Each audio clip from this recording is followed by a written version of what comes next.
गांव के किनारे एक पुराना खंडहर था जहां रात में अजीब आवाजें आती थीं।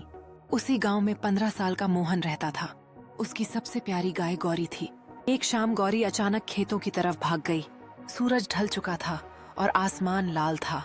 गांव वालों ने मोहन को रोका, लेकिन वह नहीं माना। गौरी को ढूंढते ढूंढते वह खंडहर तक पहुंच गया। अंदर अंधेरा, टूटी दीवारें और ठंडी हवा थी।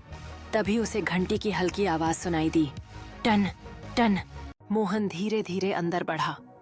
कमरे के कोने में गौरी कांप रही थी। अचानक धुंध जमा होने लगी और एक बूढ़े आदमी जैसा साया बन गया। उसकी आंखें चमक रही थीं। भारी आवाज गूंजी, यह मेरी जगह है। दरवाजा अपने आप बंद हो गया। हवा तेज चलने लगी। मोहन डर गया, लेकिन उसने गौरी की रस्सी कसकर पकड़ी। उसे दादी की बात याद आई, डर में भगवान का नाम लेना चाहिए। उसने कांपती आवाज में नाम जपना शुरू किया। गौरी डरकर अपनी बाहों को कसकर पकड़े हुए है।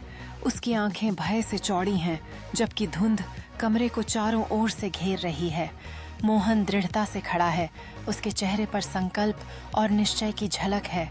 वह अपनी आंखें बंद करके प्रार्थना करता है, जबकि साया उसके पीछे अंधकार में गहराता जा रहा है।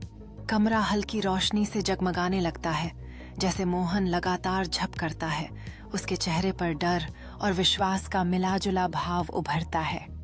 साया आकृति थोड़ी हिलती है, एक अधिक मानव सदृश रूप में बदलते हुए दिखती है। इसकी आंखें अब भी चमकती हैं।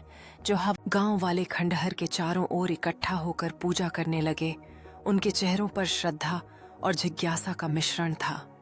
एक पुरानी जंग लगी घंटी एक पेड़ की शाखा से लटक रही थी, हल्की हवा में झूल रही थी, जैसे रात के अंधेरे में भी अपने रहस्य बयां कर रही हो। एक बूढ़ा विलेजर बच्चों को अग्नि के चारों ओर कहानियां सुनाते हुए, उनके चेहरे पर उत्सुकता और भय की झलक साफ नजर आ रही थी। रात का आसमान तारे से भरा हुआ था और खंडहर की परछाई के सामने घंटी की हल्की चमक दिखाई दे रही थी। जैसे जैसे मोहन नाम लेता गया, साया कमजोर पड़ने लगा। कमरे की हवा शांत होने लगी। भूत पीछे हटते हुए बोला, जाओ, लेकिन दोबारा मत आना।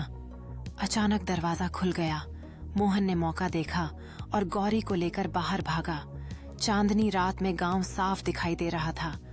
अगले दिन गांव वालों ने खंडहर में पूजा करवाई।